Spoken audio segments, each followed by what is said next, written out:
Welcome back, everyone. You are now tuning in to the third episode of Anything and Everything.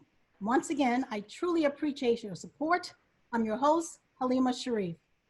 I am so excited to invite an awesome guest to my show, my good friend, the amazing Stanley Bennett Clay.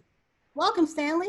Hey, Halima, thank you for inviting me. I feel so wonderful. But every time I have a conversation with you, it's all fun and important stuff and trivial stuff. And just, we have such a great time. We have such great conversations. And I appreciate you so much. Oh, man, I appreciate you too.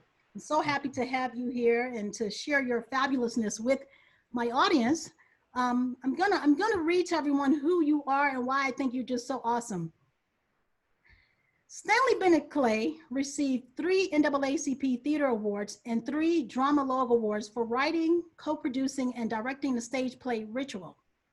The film version starring Clarence Williams III and Denise Nicholas marked Clay's film writing doctoral debut and was voted the Jury Award at the 2000 Pan-African Film Festival. In 2012, he wrote, directed the feature documentary You Are Not Alone, an examination of depression among Black gay men. It won the 2013 Detroit Black Pride Film Festival Best Documentary Award. Clay produced on stage the GLAAD, LA Weekly, LA Times, and NAACP award-winning musical Children of the Night, and the world premiere of James Graham Bronson's Willie and Esther. That production won 2 LA Weekly Awards as Best Play and Best Ensemble Performance. Clay wrote, directed, and composed Street Nativity, commissioned by the National Council of Negro Women for the Black Family Reunion Festival and featuring Stevie Wonder. Wrote, directed the play Lovers, Theater of Arts, directed West Coast premieres of Jonan at the Harmon Theater, Drama Log Award direction, and the First Breeze of Summer Theater of Arts. He also wrote, directed, and starred in the stage play Armstrong's Kid, which has runs in Los Angeles, Oakland, California, and off-Broadway, New York. He directed the world premiere of James Earl Hardy's stage adaptation of his best-selling novel, B-Boy Blues. B-Boy Blues won the Audience Award at New York's Downtown Urban Theater Festival, was performed off-Broadway, and toured nationally for 3 years. Clay is the author of 8 novels, books, Diva, Fleming and Sons, In Search of Pretty Young Men, Simon & Schuster, Atria Books, Looker, Simon & Schuster, Atria Books, Aching for It, Aloris Cave Publishers, Hollywood Flames, Aloris Cave Publishers, and Madame Frankie, Aloris Cave Publishers. Search won the 2004 New York Hotep Society Book Award for Best Gay Novel. His 7th book, Visible Lives, 3 stories in tribute to E. Lynn Harris, co-written James Earl Hardy and Terrence Dean, was published by Kensington Books in 2010. His 8th book, Dominican Heat, was published in January 2015.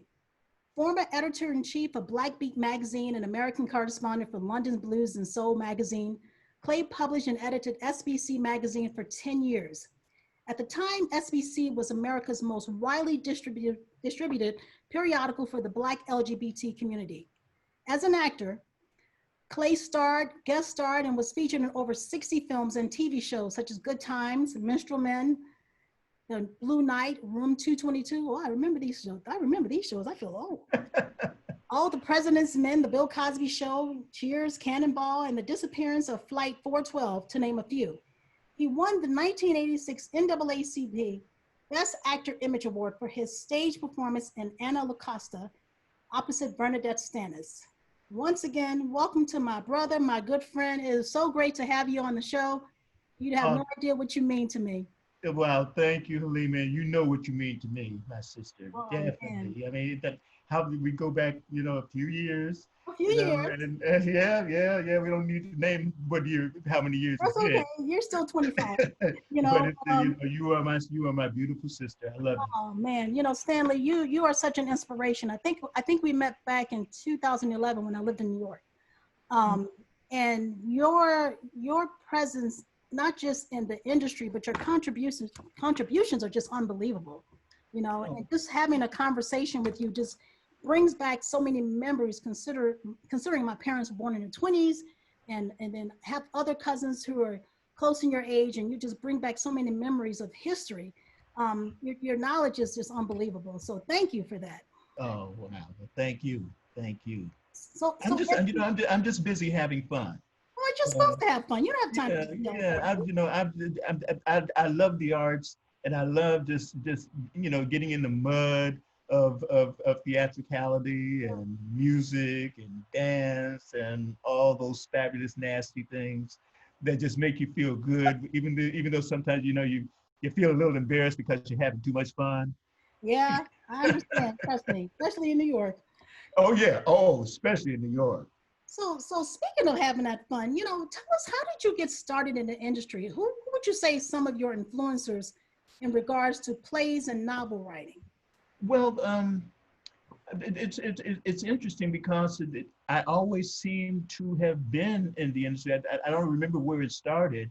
I do remember that my mother bought a piano for my older sister to play, and I said, well, I want to take lessons too. And she said, well son, you want to do everything, and you're all over the place and everything. So no, we're going to let your sister take the lessons. So I would just listen to my sister play, and then just start playing by ear, and then without lessons. And then I started writing music. I mean, I was 10 years old writing music because I taught myself how to read music and Wow. to just write it down on paper so that people can play it, and everything. And it just seemed like a natural thing. It was like it was like going out and playing baseball, Yeah. or just shooting marbles. It was just the arts were just simply a part of my makeup.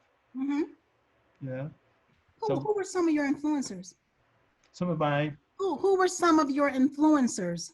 Um, I would say that my biggest influence ever, hands down, where I get on my knees and I worship this man so much, is Mr. Sidney Poitier. Oh, yes. Oh, my I goodness. mean, the Awesome. first time I saw him on screen, and the thing was that back in the early '60s, Mm-hmm. sometimes black men were not shown in very good light Yes. on the screen.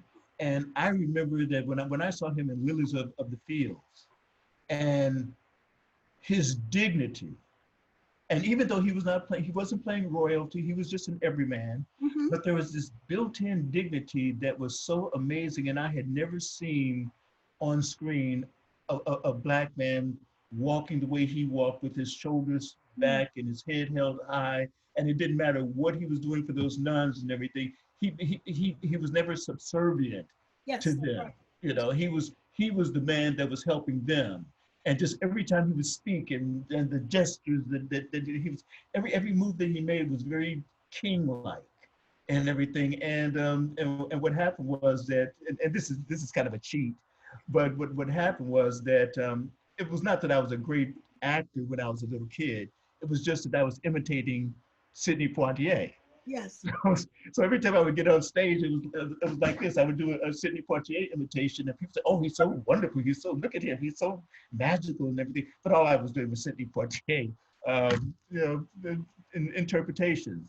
I mean, I love that man so much. I have so much respect for him, and I remember that once, because I used to live in California, so Mm-hmm. I once upon a time we went to Disneyland, Yes. and my mother said, "Guess what, son?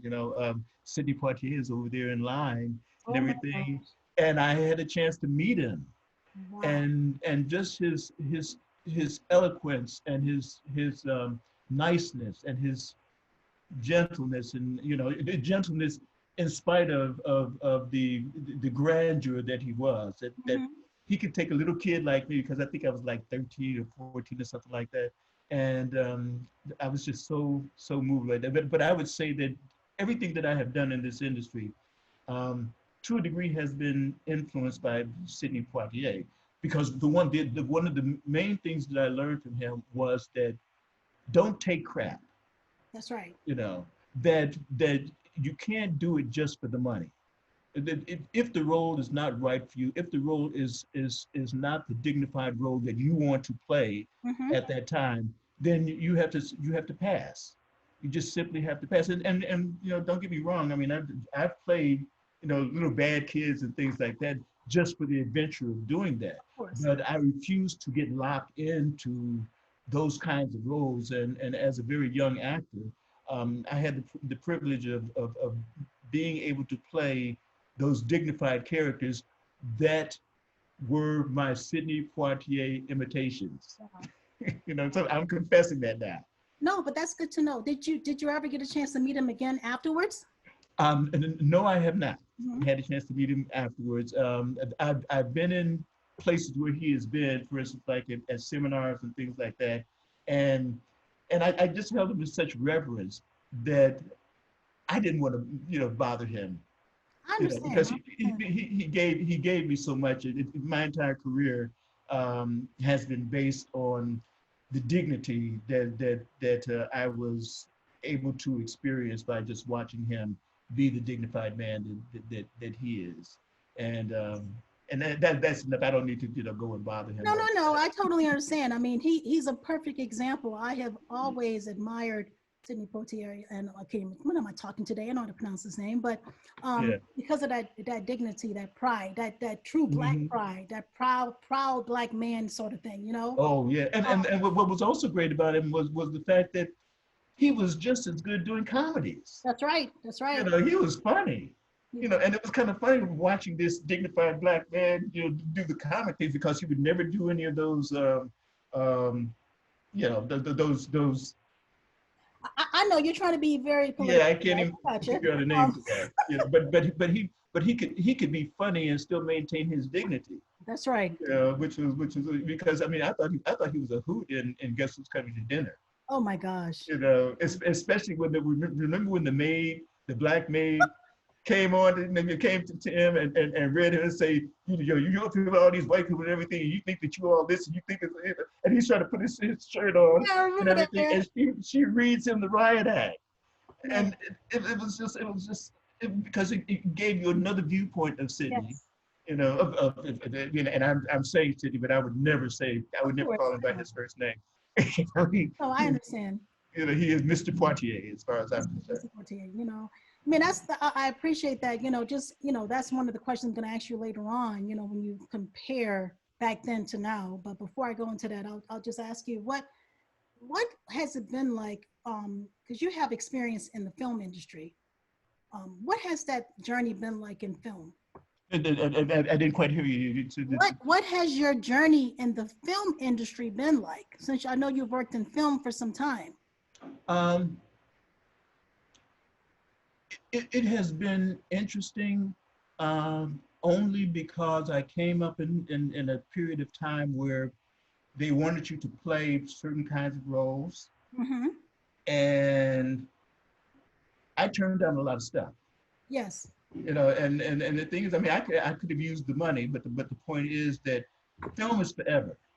that's right. And I did not want to be seen as a, you know, as a certain kind of actor, even though there were when I was very young, I enjoyed playing a gangster here and there, Yes, you know, only to you know, because there are always villains in films and things like that. So you know, I wanted to be able to experience that, mhm, but I did not want to be labeled that's right. as an actor who plays all these gangsters and things like that. So there was always a variety of the roles that I played. I mean, you know, one week on Police Story, you know, I would play a gangster. In fact, I played this little young gangster that cut Angie Dickinson in her arm, you know, and everything, and it was just, I mean, I was evil. Which And film then was that? Policewoman. I forgot the name of the segment because you know there are hundreds of segments of that. I think I did 2 or 3 policewomen's Uh-huh. everything, and I was kind of like, because I could go from playing the little dignified kid to playing the gangster, so I would get all these jobs because I had this ability to go back and forth between the gangsters and the sophisticated, you know, characters. That's I right. was because of, you know, when I did Good Times, I was playing a young political candidate. That's right. That was Jimmy Smith, right? You were running against Alden McDonald that time. Jimmy Pearson. Jimmy Pearson. Who is Jimmy? Yeah, right. Yeah, yeah, Jimmy Pearson. Jimmy That's right. Pearson. And I think I had just gotten out of a wardrobe fitting for a gangster role before I started doing that role. So it was crazy. I would be at Warner Brothers Studio, getting fitted for a gangster role, and then run back to the TV studio Uh-huh. and finish my rehearsal as Jimmy Pearson. I know it's a touchy topic. When you think Mhm. about your integrity in Mhm. film, and you think about, we're in a different place in time, and we don't want to disregard any actor or actress for the roles that they choose because I know it's difficult out there. Mhm. But I understand when you think about certain roles that will compromise your integrity, Yeah. certain roles that will compromise your sense of being and what Mhm. you believe in overall. How was that, the fact that you turned down, and I'm sure there was some money, quite a bit of money involved, but at Yeah. the end Yeah. of the They were. day, Yeah. you Yeah. had your dignity. And like I said, not taking anything from anywhere else because Mhm. everyone's situation is different. But so how was that, Well, um, well, well, well, for me, I think it was pretty simple because I had a very, very distinct hippie attitude. yes. So money wasn't that important to me.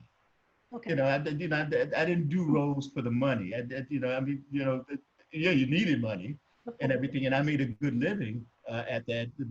But the thing was that the role was important to me. Mhm. Like I said, the gangster roles, the few gangster roles that I did, I just wanted to have the experience of doing that, Yes. doing that kind of role.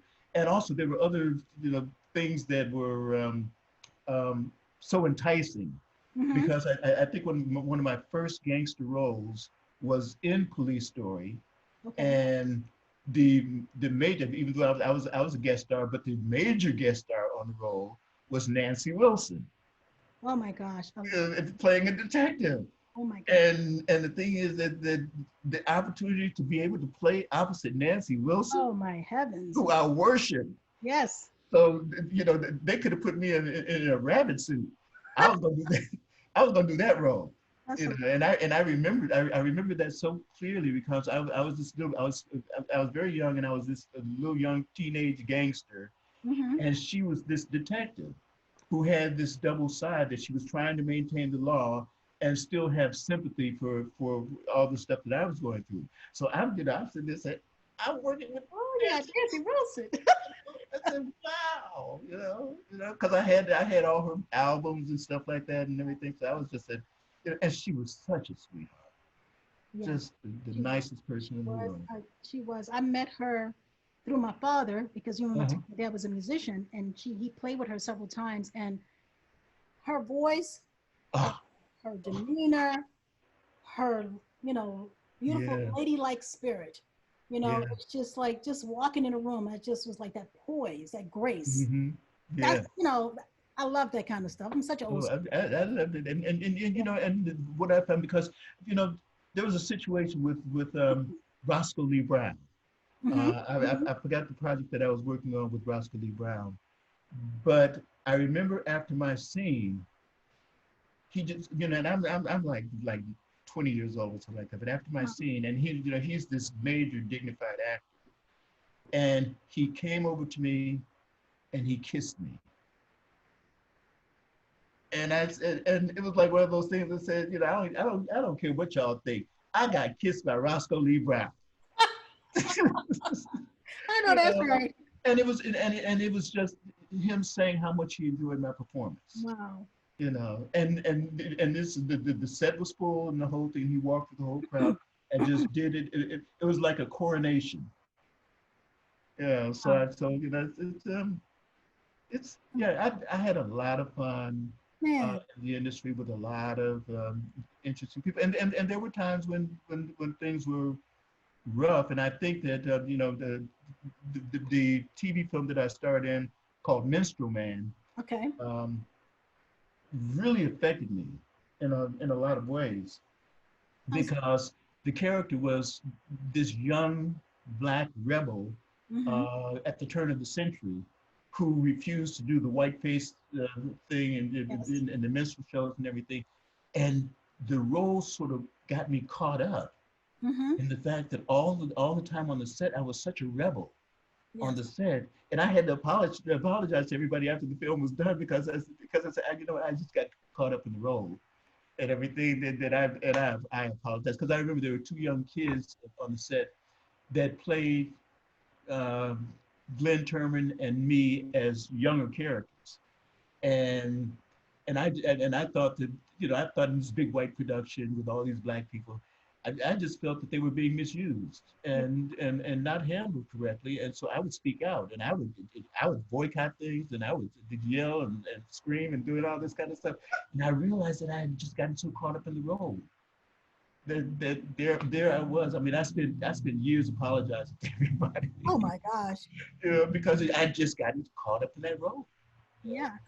I'm gonna have to go back and watch that now. I mean, I'm just as I'm reading your bio, you Mhm. know, I mean, I know a lot of the stuff that you've done, but I had no idea, you know. And speaking of that, as we continue to talk about films and television, you know, in your bio, it says that you've received numerous awards and been featured in over 60 films and TV shows such as the long-running sitcoms Good Times, Cheers, the 1976 film All the President's Men, and then Mhm. you're an author of, like, gosh, those are a lot of books. You know, I tell you, when you mentioned about you just got caught up. Well, you got caught up in that Good Times role as Jimmy Pearson because you were like, you know, I still watch that, and I'm like, Oh wow. Stanley, and you were just like, you know, listen, you know, you just gone. You know, Yeah. what was that like for you working on the set during that time? Oh, it was really wonderful because of my background was stage. Yes. And the great thing about shows like Good Times, they were filmed like stage shows. Uh-huh. I mean, you'd have a full audience there, and you would have to, you know, perform the script in front of the full audience, as opposed to the stop and go of your usual filmmaking and television stuff. I mean, the audience would respond to Yeah. you know, and then so you would respond to the audience.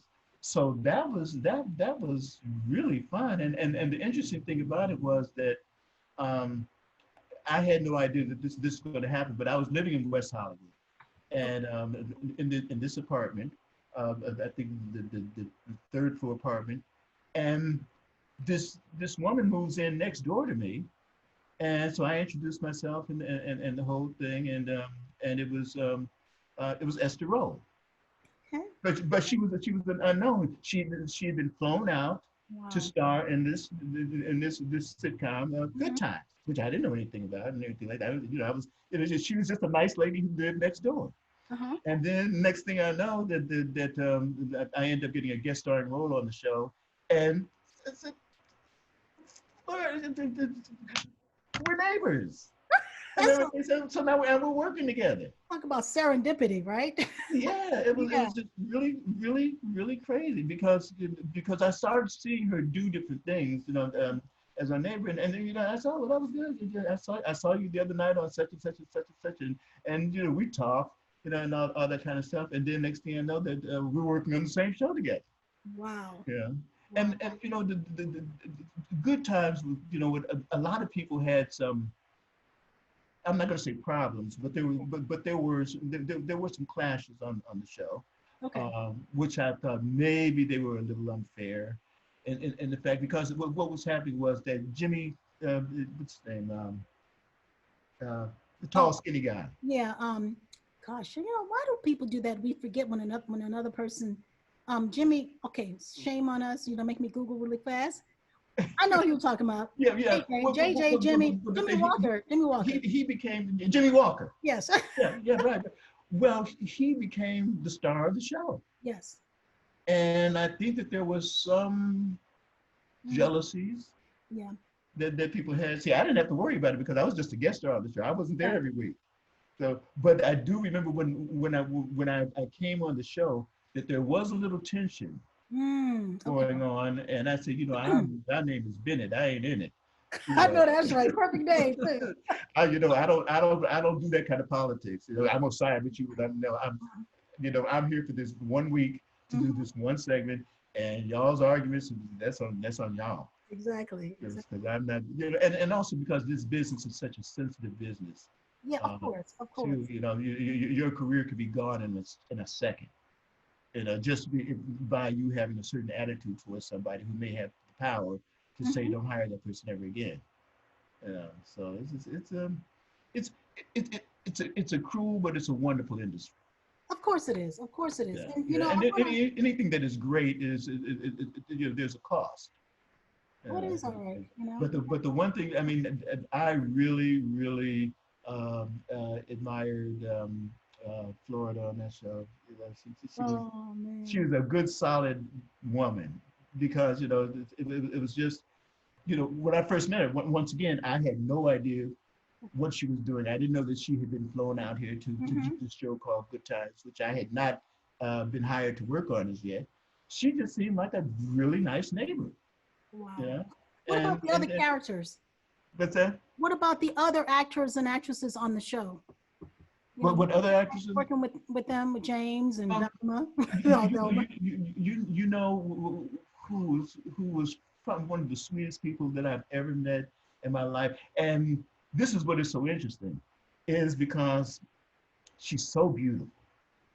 She's drop dead gorgeous. And my thing was that, as a gay man, I'm not trying to hit on her or anything like that. Exactly.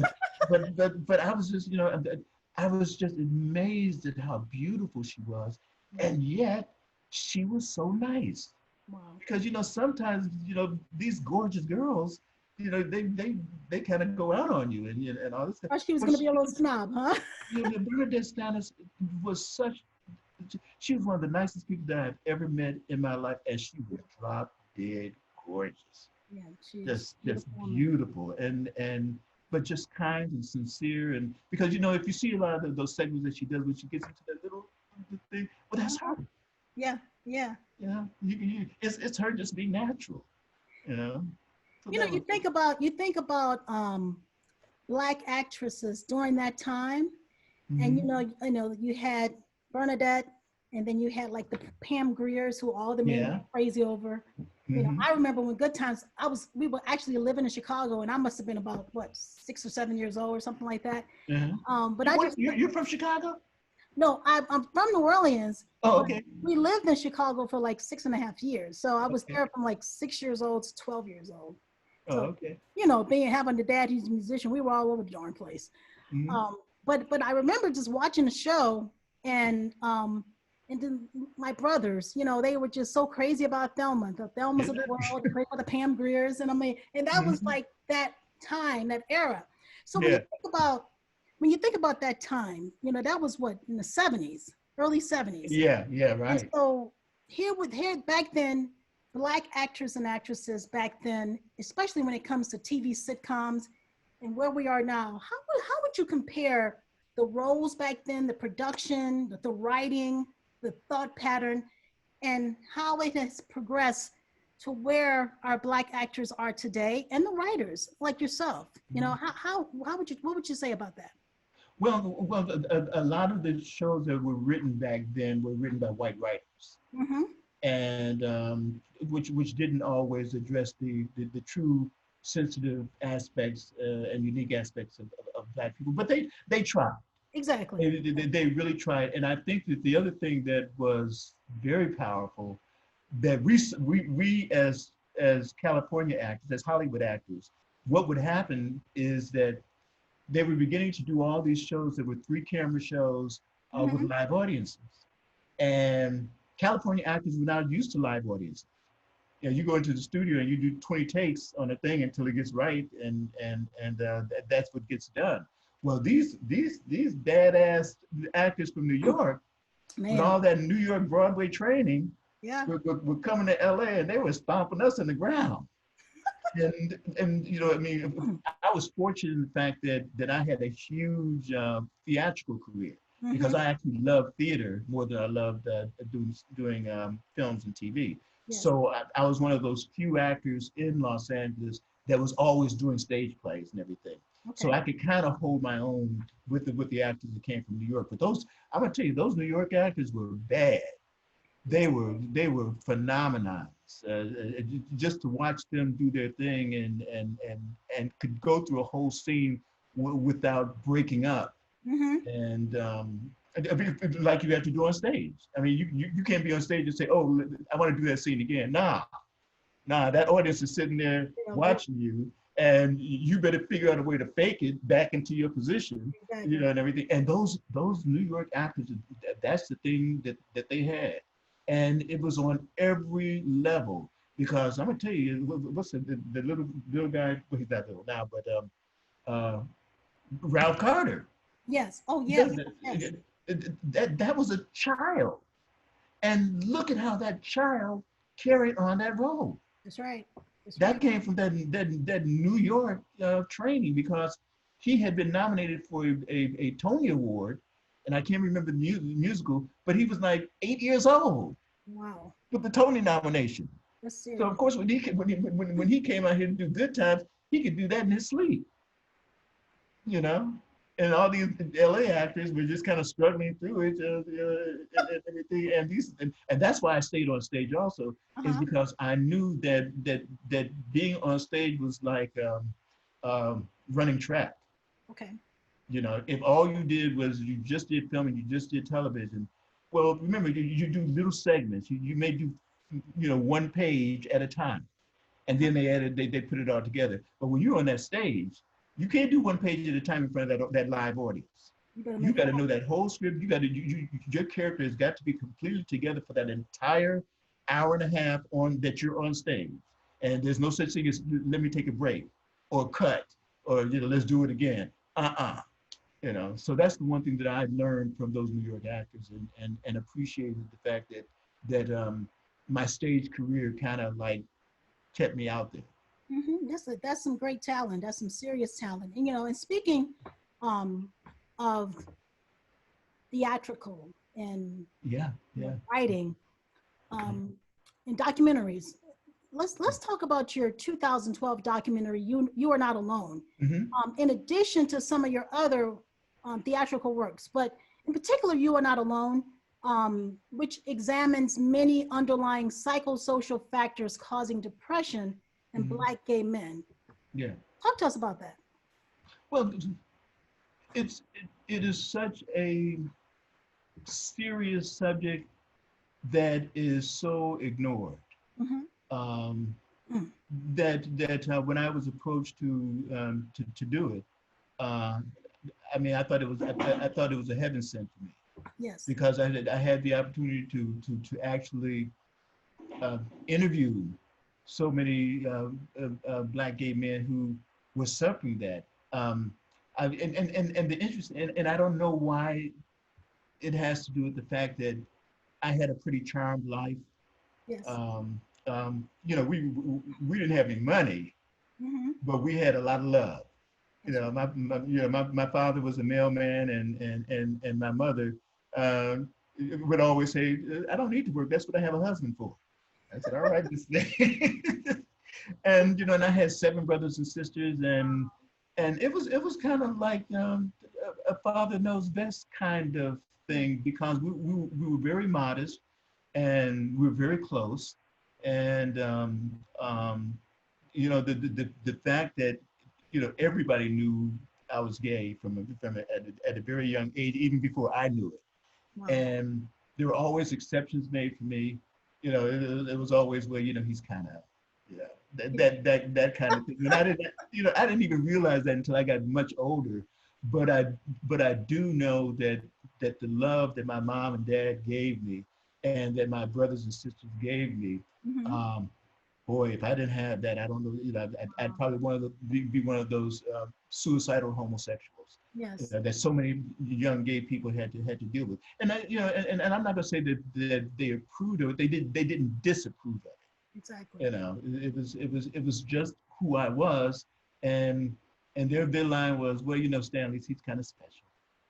Wow. I mean, that was always their line, and everything. And my brothers and sisters, as the second oldest, they were just so loving, because I had really young siblings, especially my 3 youngest sisters, and like a gay boy, but if you got 3 little sisters, Of course. they're your dolls.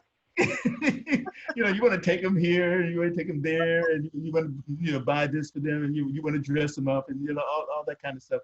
So I just had that kind relationship. And I was always putting on shows in my living room, and I would star them in it, and everything, and then invite the people in the neighborhood, to the shows. And we charged like 10 cents for everybody to come and see the shows. And I'd play the piano, and they would sing and dance, and they'd be in wonderful costumes, and I would design and all that kind of stuff.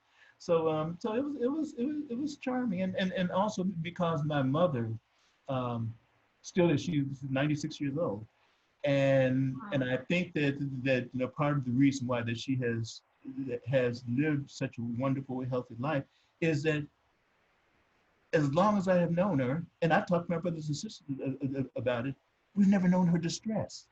Wow, that's beautiful. It's amazing. She refuses distress. 96 years old. Yeah, yeah.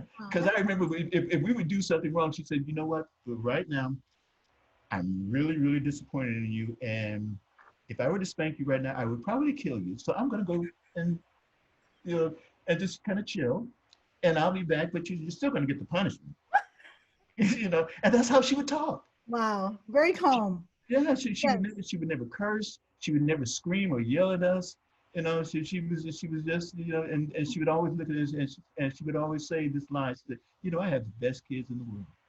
Wow, that's so beautiful. I would hear that all the time from her, and she would just be staring at us and kind of thing. So, and she, to this day, she's I mean, I've only lost one sibling so far. Wow. One of my sisters passed away, but the seven of us who are still left, we're here, and we have so much fun with my mom. And then when my dad was alive, he was just, his problem was that he didn't have the heart to spank us. He would have tried to pass it off to my mom because it was just not in his nature. He was just such a good guy that he would say, you kids, you shouldn't be doing that. That's about as strong as his thing was, because he was just a kind man, just a loving man who, he and my mother were a perfect match. That's beautiful. Because my mother is such a wonderful woman that she deserved a man like that. That's right. That's right. Yeah, and it was just seeing them together, because a lot of times, and my father would call me Bubba. And we'd be sitting, because we were Jehovah's Witnesses, we'd be sitting in the Kingdom Hall at Jehovah's Witnesses and all that kind of stuff. And he'd nudge me. He said, Bubba, look at your mama. Have you ever seen somebody so beautiful in your life? Oh, that's so. And he was, he worshiped her. Oh, that's beautiful. Which is the reason why that, way into their getting older, that, we had my baby sister and my baby brother. Of course. After 6 kids, and she said, I'm not having any more kids, and 2 more pop up. Wow. See, that's what happens. So is what inspired you to do You Are Not Alone? Like, talk more about that. And the character. Actually, it was not my inspiration. Okay. A gentleman, and I'm trying to remember his name. He just wanted to do something on depression among Black gay men, and the thing that I found fascinating about it was that I had primarily lived my entire life without suffering that kind of depression. Yes. Because once again, I had support. There was no way that my parents were going to ever turn against me because I was gay. That was not part of their DNA. And as a result, my brothers and sisters, who were all supportive, they weren't going to turn on me. Mm-hmm. And anyone who made a comment about me in that, well, my parents and my brothers and sisters would defend me. That's right. So it's something that I suffered through, but I knew a lot of people who did suffer through that. Mm-hmm. And it made me thank my lucky stars that I had the parents and the brothers and sisters that I did have, because I saw so many people go through that cruelty. And I think that when I was approached to direct it, there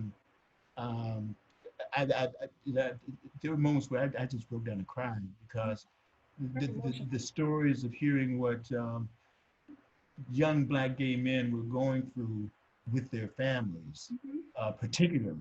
How do you disown your child? How do you do that? Is that possible? And that really really uh, unnerved me, especially when I would run into young Black guys Mm-hmm. who had been disowned by Yes. their family. And it's like you came out of your mother's stomach. You're Yeah. a part of her. How can she not love you? That's She right. may think you're an idiot, or sometimes you do dumb things. Uh-huh. I mean, yeah, which we do. But to not love you, Yes. Yes. and I was always fascinated with that, and especially when I was doing the documentary and interviewing these different individuals who were telling their stories that were so sad, Mm-hmm. so Mm-hmm. sad that simply because they were born gay, Yes. that they were being uh, renounced by their parents, and that's like saying simply because you're born left-handed, you know, that I won't love you anymore. That's right. Yeah. And like I said, I mean, I had everything. I was Black, gay, and left-handed. Well, that's a bunch of Yeah. great stuff going on. But I had the greatest parents in the world. And that's a blessing. A lot of folks don't have that, unfortunately. Yeah, yeah. And Yeah. so, where is that documentary available for people? Um, Still available? you I'm not sure because once again I was the hired director Okay. and writer. So, but if you look up Antoine Crigwell, Yes. he's the producer of it, and and the one thing that I do know about Antoine, I haven't talked to him in quite a while, but he wants as many people as possible to see it. Yes. Yeah. I remember because I remember when you were working on that, I was in New York. Hmm. And the trailer is on YouTube. The trailer is on YouTube. Yeah. A little, it's like and then someone interviewed you. It was like 7 minutes. It was a New York Hmm. guy who was doing like the But couch you know, scene or whatever. but the actual on YouTube you can actually find the full Yeah, I think so. So I think yeah what I'll the do full is documentary. include that in the show. Yeah. So that's good. That's good stuff, man. Yeah, You know, and that's once again, the interesting thing about it for me uh, was that, and this is where I kind of feel, I'm not gonna say superficial because it's not that, but the fact is that I have I have lucked out with having the family love as a Black gay man that so many Black gay men don't have, and and that pains me because it should be so easy to love your children, and if they're a little left-handed or a little gay or a Mhm. little big hair or whatever, got too many tattoos on and all that, that's okay. Doesn't matter. That's That's your okay. child. Yeah. And I think that it's probably a little easier now because you know all the taboos of the past are beginning to fall away. Mm-hmm. Yeah, Is that you marry who you love, that's right. whether it's somebody of another race or if it's somebody of the same sex or if it's somebody of a different religion from what your parents are. Um, people are different, That's right. and That's right. different people get together and fall in love. That's true. That's Yeah, right. yeah. Oh, so and like you said, you had wonderful parents. You had a wonderful village with your siblings. Hmm. So overall, let's talk about that for a minute. How has it been for you being a Black gay male, considering you were born in 1950, even though you Hmm. look like you were born in 1950? Hmm. But how would you compare then? And think about, you know, disregard the fact that you had a great family and a wonderful foundation, but Hmm. like others back then who didn't talk about it. And now we are here today. And I know you're an activist in that space as it comes to LGBT the community, your support, and in relation to what's happening in race dealing as we're dealing with race relations.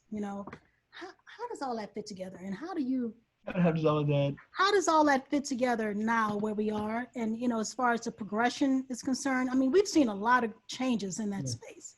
I think it all comes down to um, self-love, Yes. and the challenge of that is that if you were not taught to love yourself, Mm-hmm.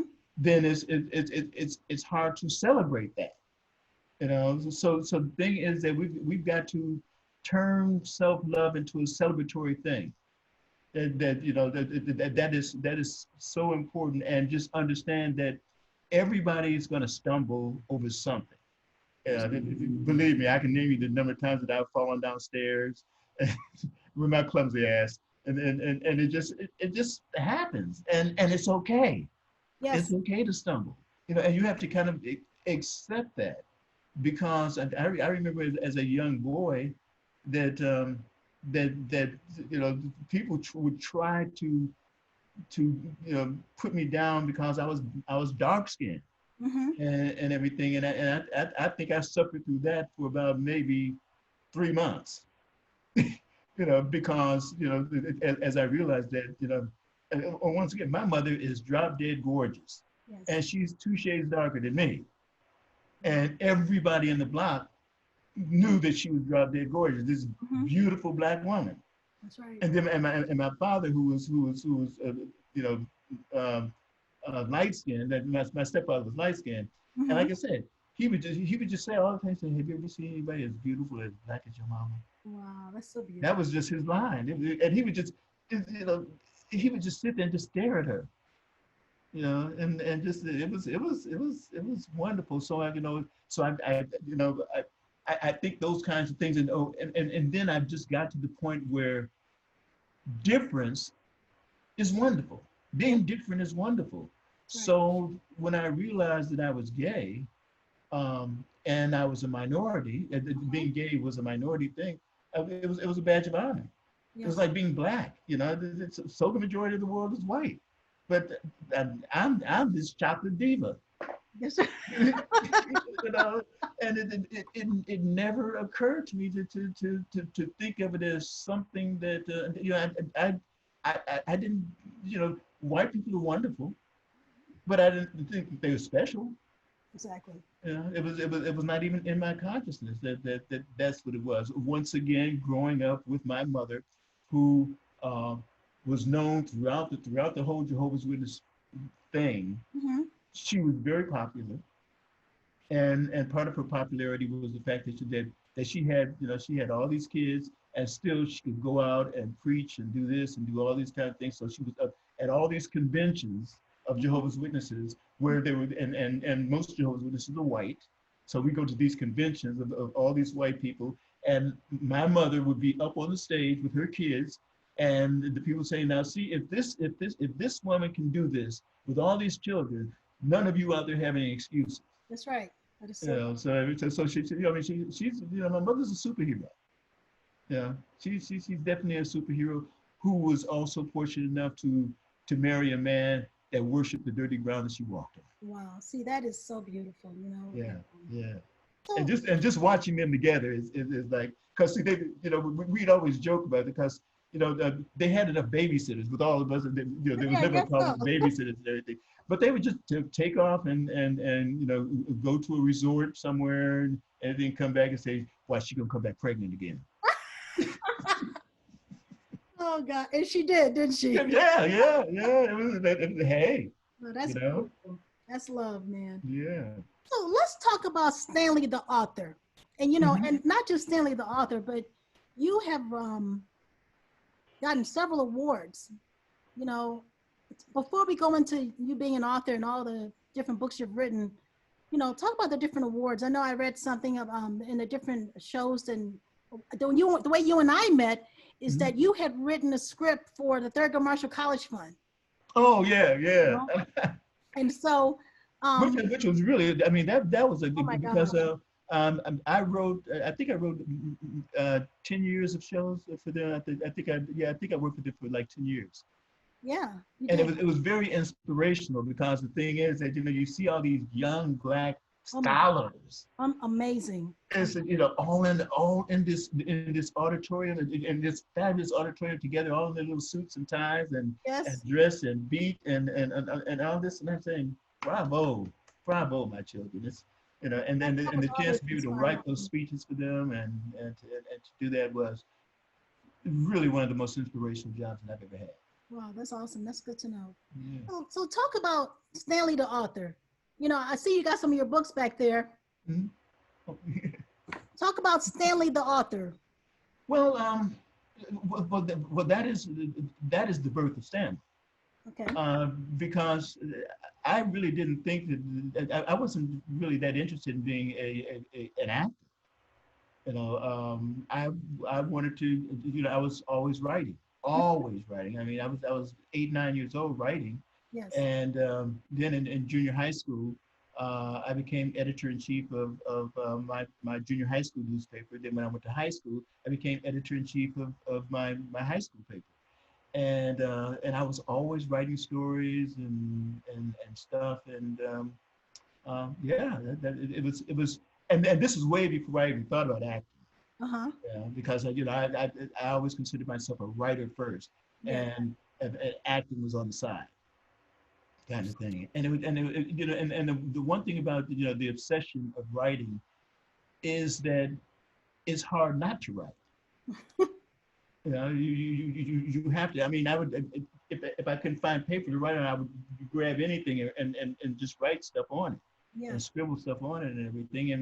And I think what stops a lot of people, they're afraid of the work journey, Okay. not the subject matter, but the work journey. That's interesting. Because the thing is that for a lot of people, you know, they look at it and say, 385 pages. I can't write nothing for no 385 pages, but you can if you write a page a day, and Right. 385 days later, you Hmm. have a novel. That's right. And that's the way I always looked at it, is that I'm going to walk the desert, but I'm not going to walk the entire desert in one day. I'll walk the desert one day at a time, get some water, go to sleep, and then eventually, yeah, I mean, you have to be patient with art. Is that, you know, you don't paint a picture all in an hour. That's You know, right. it may take you forever to paint that picture, but that's okay, because the joy is the final result. So the same, you know, when you start that book, I know when I'm on page one and I start off once upon a time, or however where I start off, that I'm looking for a 350 page journey, and I accept that.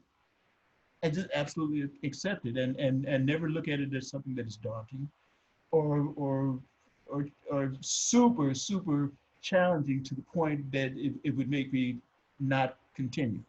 So you know, I can't think of a novel that I didn't finish as a writer. That, you know, because I commit myself to my work, and I want to write from page one to page 401, or whatever the length is. That I will finish that story.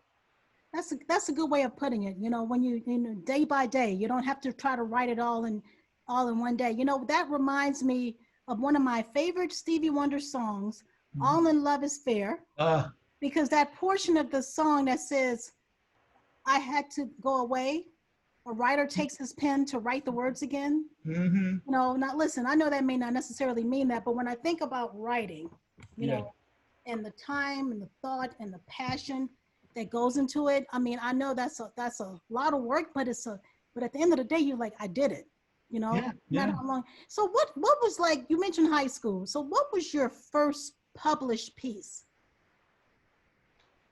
Uh, uh, my first published piece. You know what? It was a magazine article, a fiction story in a magazine article, in a magazine, and I can't remember the magazine, but it was a piece of fiction, and I think I was 18 when I sold it, and you know, but I was writing so much, because I Yes. was always writing short stories and things like that, and also I knew that, well, you know, you can't just write it and then stick it in a notebook.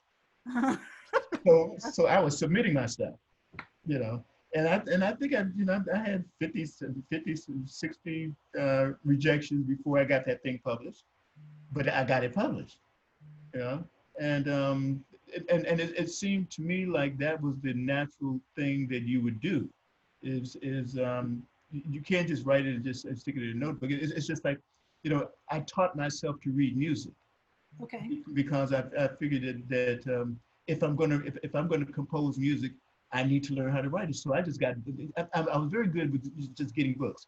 How do you write music out? So I just studied books and saw, how you put the clef up there, you put this in there, and you write the music out. You just don't play it by ear and not write it out. Now I'm not the greatest uh, uh, writer of music by actually putting it down on paper, Yes. but I know how to put it down on paper enough to hand it to somebody else who can play my music by just reading the music. So you learn that if you're willing to do the hard work, that's what's important to me. I know that everything that I do is hard, That's right. but I am never chased away from it. That's a good Yeah. way of putting it. Yeah, whether it's writing, whether it's composing, whether it's acting. Even though I must say that I've probably given up a bit on the acting.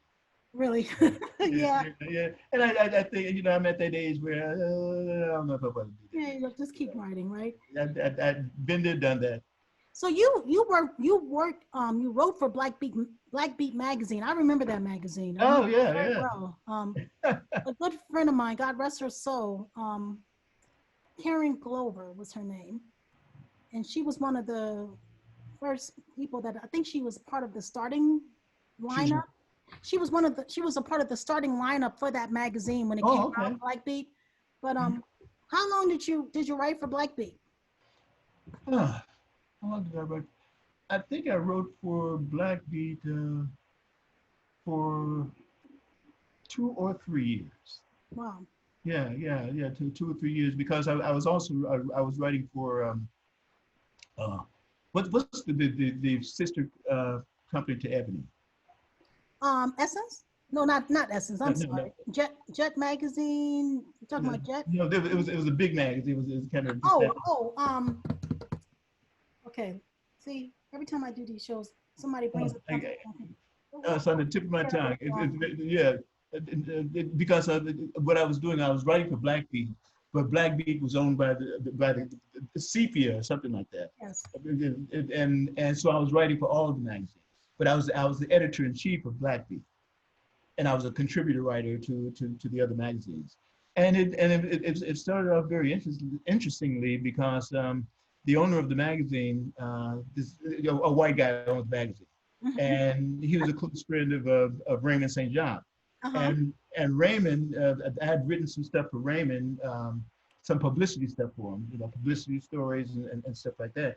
So he was impressed with that. So he wanted to introduce me to Jerry Blackwell was the owner of Black Beat magazine. So he introduced me to him. So and he asked me, what did I think about Black Beat magazine? And I just said it. I said, well, I think it's a piece of S. And he said, well, why would you think that? And then I gave him a whole laundry list of what I thought was wrong with it. And because it didn't bother me, because I'm not looking for a job. I'm a working writer and everything. And a couple of weeks later, he called me up and says, I'd like to hire you as editor-in-chief of the magazine. Wow. I thought, oh, okay. Like, But and I told him, but it's got to be hands-off. yes. Because the company was in Texas, Okay. and I was living in Los Angeles, which meant that and they got me this major office in this high-rise building, and I'm the only one in the office, and the whole thing, and his line was, and I didn't use the word, but he told the other editors down in Texas, says, "Don't F with Stanley." Yeah, it was that simple. Because what I was doing was that I was doing controversial stories, and just for good measure, what I did was that I threw in a male centerfold, which was unheard of for a teenage magazine. So I said, well, who's reading this magazine? Little black girls. Well, what do little black girls want to see? Little black boys. So I put them in swimming trunks and everything, and the centerfold would be some model or something like that, and the sales went crazy. Then what happened was that celebrities started getting a whiff of that, and they were all lining up wanting to be in the centerfold. So we had El DeBarge in the centerfold, and I forgot. It was just all the young stars at the time were centerfolds in Black Beat magazine. Wow, that's awesome, man. It was crazy. And the great thing, what I really loved about that was that I was going to like 3 or 4 different concerts a week. I can imagine. Because I was once again as editor in chief, they wanted reviews and they wanted the coverage and they wanted their pictures in the magazine. They wanted all this kind of stuff. So I was invited to everything. I saw all the great, incredible, brilliant Black R&B artists ever. It was and I wish I would have taken it more seriously, Yes. because as I got older, I said, "Dang, you saw everybody." Yeah. And it was always the VIP section, and then the after party, and all that, and then taking the pictures and stuff like that. It was a wonderful time, and because I love to write as well, Hmm. it was just the easiest job in the world to do. Nothing like an easy job and that you love doing. So, Yeah, and being able to to interview, to sit down with people mhm. like Diana Ross and Michael Jackson and Prince, which was just Yes. an unbelievable interview with him. He was kind of yeah, he was interesting because uh, to interview him, I had to go down. I don't know if you know the city, but I had to go all the way to Westwood, which is way, way, way, way out. And then there was a dark room above this restaurant, and Uh-huh. everything that he wanted to meet. So I went in there, and I met him there, and it was very dark and very quiet. And I just turned on my tape recorder and interviewed him. Wow. It was just, I mean, it was, yeah. That was one of the most fascinating interviews that I've ever done, because what I discovered, I suspected that he was a very bright man. Yes. This is a deep person, and it solidified it for me when I interviewed him. My admiration and respect for him jumped 20 times. Wow. And that's something to be said, considering that I had already so much respect for him. Mhm. But that was just through his music. But to hear him talk in that low voice, and the politics that he talked about, and the things that were going on in the world, it was, I said, this man, this is a genius. That's right. Yeah. So and I ran into a lot of geniuses like that, and I ran into a few. There's some airheads, but that's okay. That's I mean, okay. Yeah. if you got a great voice and you can sing your behind off, you don't Right. necessarily have to be a genius, That's right. and be a music genius. That's right. That's right. Yeah. Yeah. So let's talk about those books back there, Stanley. Oh, okay. Oh, yeah. Okay. That's okay. That's okay. So 8 books? That's how Yeah. many books you've written? That's a lot of work, man. You know, Well, not if you. I mean, remember, I've been writing all my life, I so know. I'm just yeah. saying. Yeah. So books, let's talk about those books. Yeah. What are some of the books? You want to hold them up? What's that? You want to hold some of those books up? Oh, okay. And then tell us about like a few of them. You don't have to go through all of them, but Okay. Well, let's see. Well, I think this is probably my favorite. okay, now it's hard to see it, and I don't know why I'm telling you to hold it up because we're on Zoom. Okay, can you see it? So no, but just tell me the name, and what's going to happen is I will show it later on. Okay. You can't really see it. So what's the Yeah, name? yeah. It's because this is where I wanted. I just wanted to say what I wanted to say.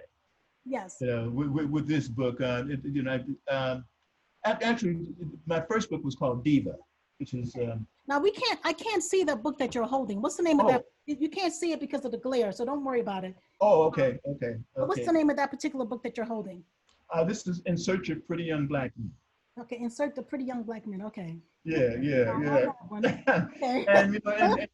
And and the interesting thing about it was because I won the New York Hoda Award for best gay novel, but and I got great reviews, but some of the reviews were scathing because they challenged my audacity in writing a book like this. So I want to know what inspired you to write that book.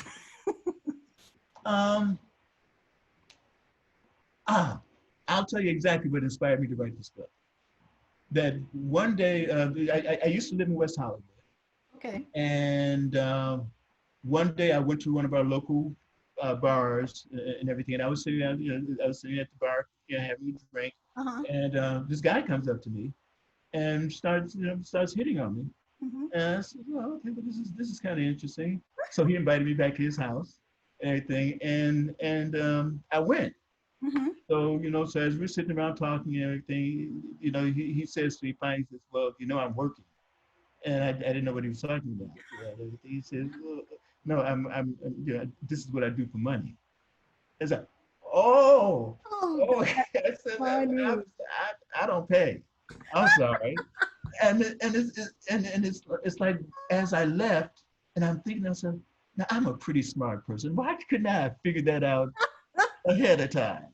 And everything. And it was it was a situation that just stuck with me.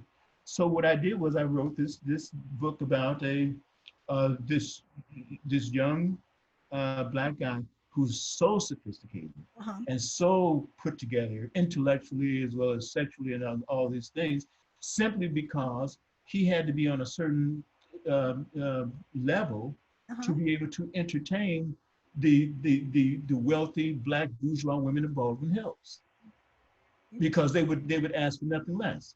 So that was his position. He was the piece of trade Hmm. for the black elite women, Hmm. you know. Yeah, that's And all those women were trying to search for that pretty young black man hmm. who was not just physically pretty, but he Uh-huh. was intellectual.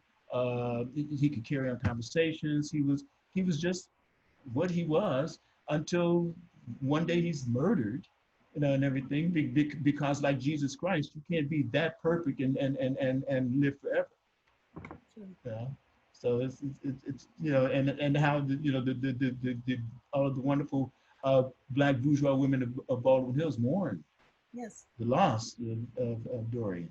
Oh, You wow. know? Because he serviced the entire Baldwin Hills community, and what everyone says is, uh, the men loved him, the women loved him. Yeah, he had everything, What's because going on? he would take care of men, he would take care of women, and he was that special. Well, that sounds like a very interesting book. So, what's that your best-selling novel? Um, no, my best selling uh, was Looker. Looker. Looker, Looker. What is that one? Tell us about that one. Okay, I can actually see that there's not much of a glare, so I can actually see that. Okay. You see it? Yeah, I can see. So, tell me about Looker. Well, Looker. Well, first of all, most of the characters that I write about are middle class, upper middle class black people. Mm-hmm. Um, and not because I was middle class or upper middle. Well, I was middle class, and but hardworking middle class and everything. And what I was always fascinated with was the Los Angeles black community. I don't know. Do you know Baldwin Hills? No, I don't. Okay, but Baldwin Hills is a very, very ritzy uh, neighborhood in the hills that Okay. is virtually all black. Okay. It's where all the well-to-do black people in Los Angeles live. And the thing Oh, wait a was that, minute. I do know what you're. Okay, the hills. You know what? And now that you say California, I do know what you're referring to. Okay. oh, All right. okay, I do. yeah, yeah. And as a kid growing up, um, excuse me, we didn't live in that neighborhood. We couldn't afford that neighborhood. But Uh-huh. we lived in the poorer neighborhood next door to it. So the thing was that I ended up going to the school of all the kids that lived up there. Okay. So I just got to know them so well, and oftentimes when I would go to their homes and things like that, and I would hear kids cursing their parents out and talking back to them and doing all those things that white kids do in the movies. And I was just fascinated with that, because there was no way I was going to talk back to my mother and father. Unless I wanted to wake up in the middle of next week. I And would think so. but then, No, I said I would think you would want to yeah, wake up. yeah, Yeah. exactly. And so I just found the way they handled themselves very interesting, and I just started writing about that community, because once again, these weren't people that were that were prejudiced against other Black people. Okay. Because the one thing about those middle class and upper middle class Black people who were in a community of Black people, Mm-hmm. there's this incredible sense of Black pride. Wow. So it's not an area where Black people are trying to pass for white. Mm-hmm. They just have to be well-to-do, intelligent Black people. You know, so they, you know, I mean, I went to their houses all the time, and you know, nobody would say, well, but he didn't have the money that we had, so he can't come. That wasn't that. It was just observing that, because I would hear the way that they would talk to their parents. That they would talk to their parents like those were their brothers and sisters. Wow. And I mean, it was like a foreign language to me. Clearly. You know, so I just started writing a lot about the Black people in Baldwin Hills. So what's your latest book? My latest one, or the one that I'm working on? Well, yeah, the one that you're working on. I guess I can take that one. What's that? The one that you're working on, that'll be good. Okay, yeah. It's oh, what's the name of it? I can't believe I can't think because I was working on it today. I'm about 230 pages into it. Shoot. How many pages is it going to be? Or do you know? You just it will probably, because I'm in the last part of it. It's a 3-part novel. So I'm probably 60, 70 pages more to go. Okay, you can't remember the name of it? You've been doing so much writing, you forgot, right? Yeah, I can't think of the name of that. And it's dude, Don't worry about it. We can come back to it whenever you come up. Yeah. But I know you wrote one called Dominican Heat. Right? Oh yeah, well, Dominican Heat is actually an anthology. Okay. It's 3 novellas in one. Gotcha. Yeah, and what inspired me to that is because my husband is Dominican. Okay. And there's a lot of autobiographical stuff in there. Yes. And everything. You know, we just change the names and all that kind of stuff. Oh yeah. But it covers, you know, an American guy goes down to the Dominican Republic because he had a bad breakup and really swore it off until he meets this young guy there, and they hit it off, and it turns into this romance. I mean, it's a very romantic sort of thing. And then book 2 is when the young Dominican guy actually moves to LA. Okay. And when he moves to LA, and because the lead character is all hooked up into the Hollywood scene, because he's a photographer who takes celebrity pictures and all this kind of stuff, that it's just like the vultures, the Hollywood vultures are coming out to who is this fine young Dominican man and everything, and so the jealousy thing comes into play and all that kind of stuff. And then the third segment is actually the lead character's sister, who's a mess because she's this grand diva, and she's an actress, and she's got plenty of money. She's drop dead gorgeous, and she goes down to the Dominican Republic to replenish herself. And everything, and then and she turns around and finds herself trying to hit on her brother's lover. Oh Lord! I mean, she doesn't mean any harm, but it's just she because she's also an ex-star of a TV show and all that kind of stuff. So she's used to getting what she wants. Yes. And everything, and she just steps it too far until brother man has to break her down and say, sister girl, listen, we brother and sister. If you want us to say brother and sister, you know what you got to do. Exactly. Right. So, but I had fun writing that, because we sometimes we don't see in books just daring do women. Yeah. Who just know how to be bad and nasty and fabulous all at the same time. Exactly. She's fabulous out of a brand new Mercedes and a house in Hollywood Hills and everything. And she is not dedicated to any man. She's just dedicated to all men. Well, I like that. So that was kind of that was my fun stuff. One man. So how can folks purchase your books? Where can they find them? All you have to do is go to Amazon.com and just type in my name, and they'll just pop up, and they'll, you could read the reviews on them, and what the stories are about and all that kind of stuff. But yeah, and Amazon.com is the easiest source. Yeah. Awesome. So Stanley, what kind of advice would you give to young writers today as they move forward in their career? To keep writing, Yeah. and don't give up, because the thing is, writing is a mighty thing. You have to look at it like building a building. That's right. All those workmen that are working on those buildings that, for 2 years, they get it done. And they know that in the end, it's going to be something fabulous. So it's a slow road, but it's a slow road to build a building, one brick at a time. It doesn't just happen. And the other thing too is that you really, really have to love writing, because if indeed you're doing this just for the reward at the end, that's not what it's about.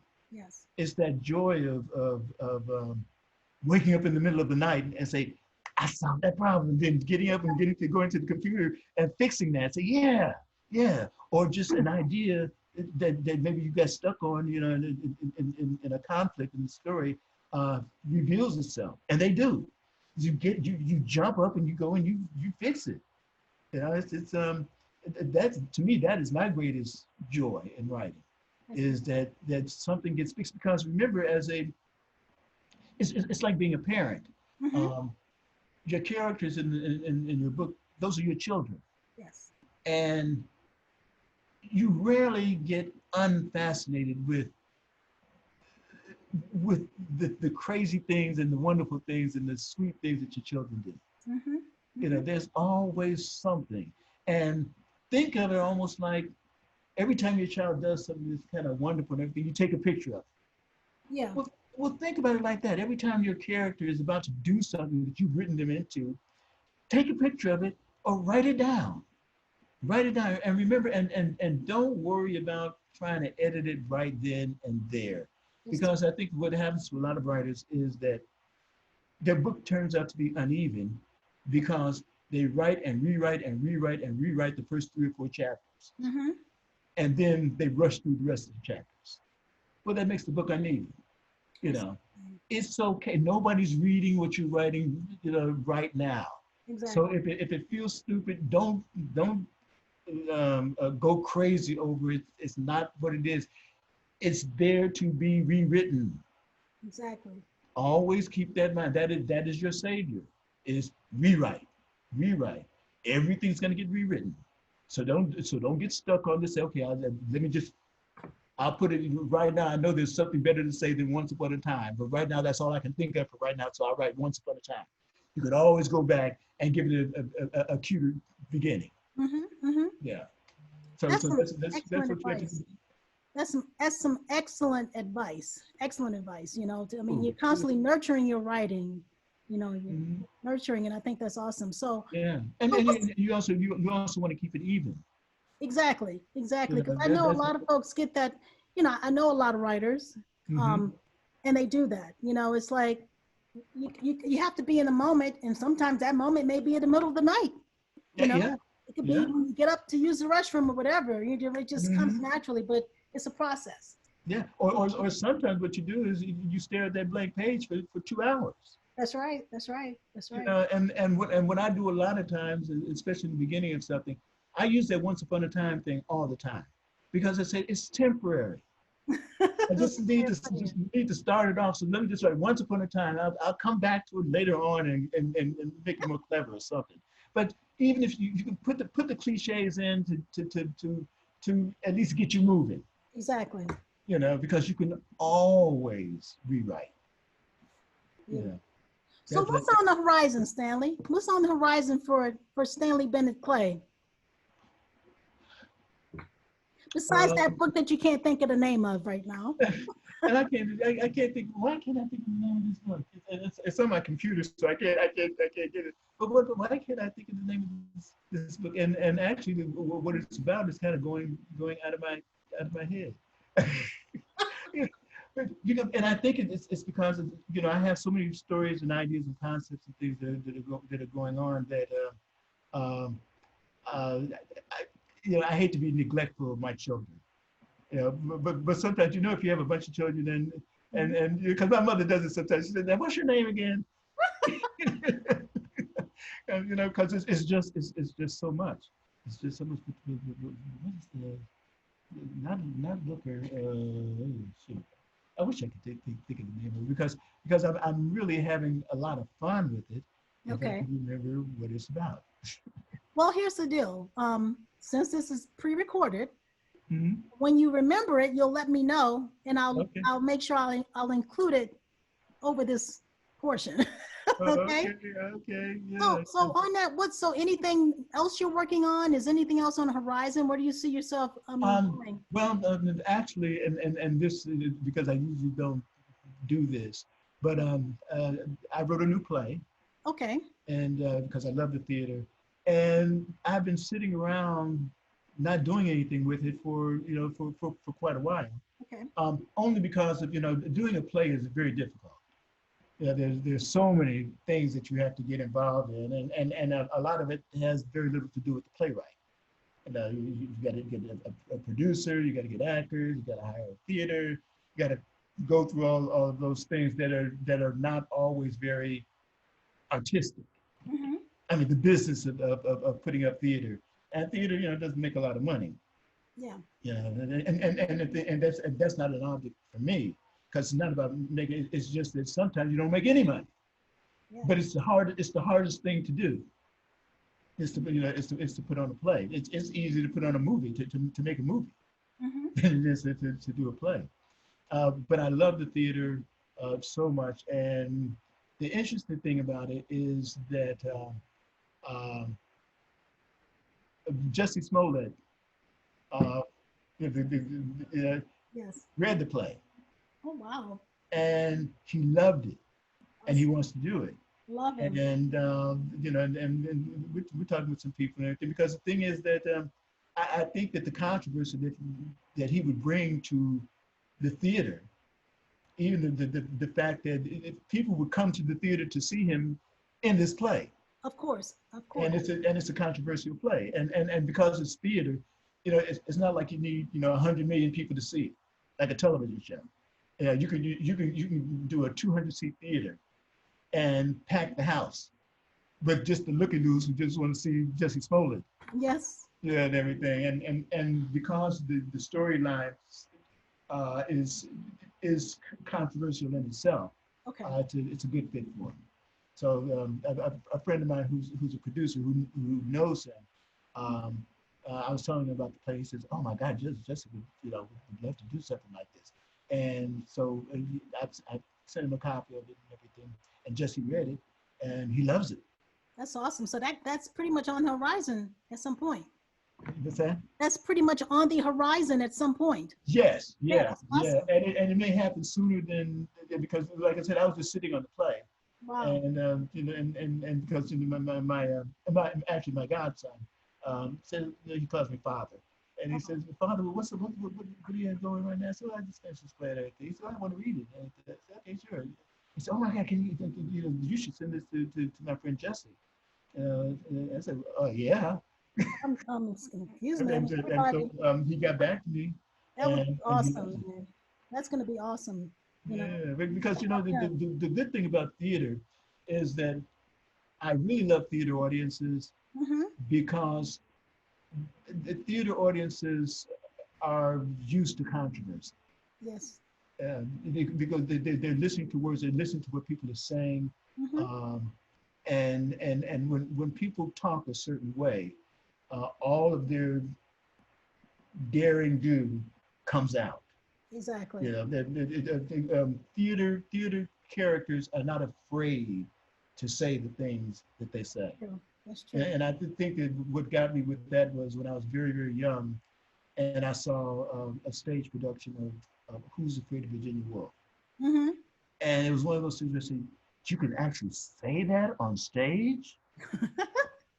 Oh my God. And it just opened a whole world for me. And my homage to Who's Afraid of Virginia Woolf, is my play Ritual, Yes. which had just the history of, because when I wrote it, not one theater in Los Angeles would consider it, and all the major theaters there and everything, and they would say, "How dare you write something like this?" Or "Who do you think you are? You can't put something like this on stage."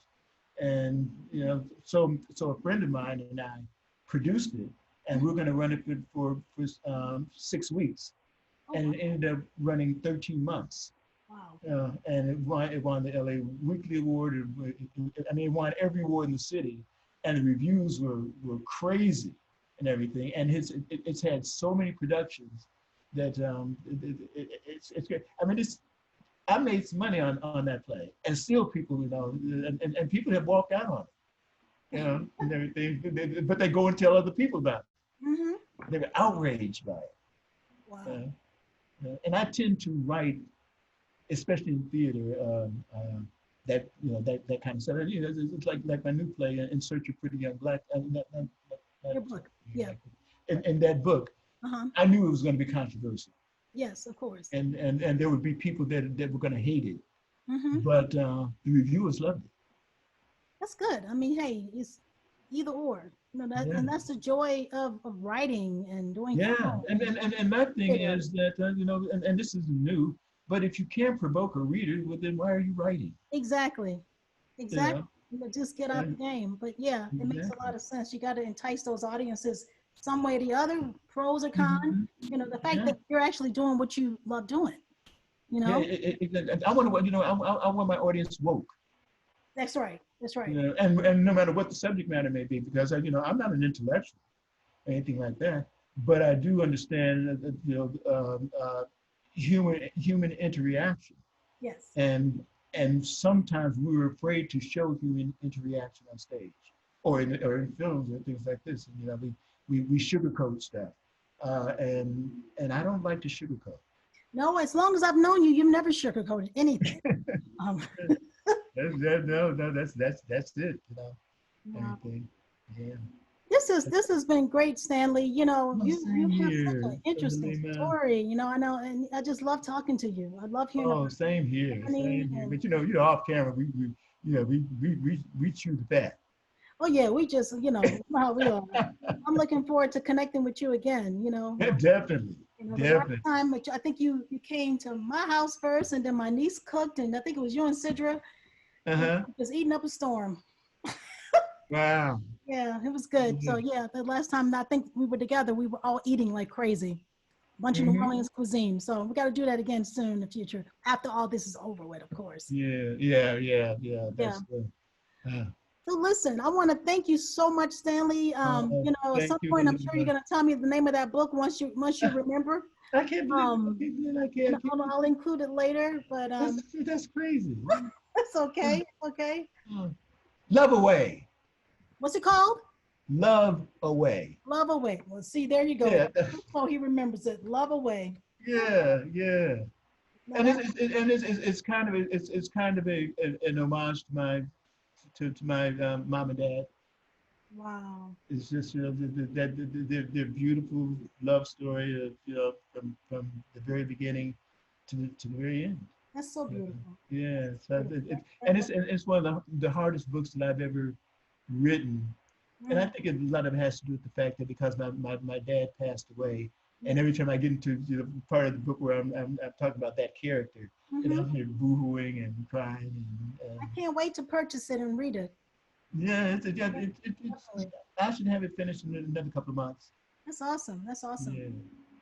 Well, Stanley, thank you so much for Thank you, joining Helena. me and speaking to the audience. I'm looking forward to seeing you again soon, and looking forward to reading your book and other productions that you have in place in the future. Oh, cool. Thank you so much. Thank I you. love you so much. Love you too.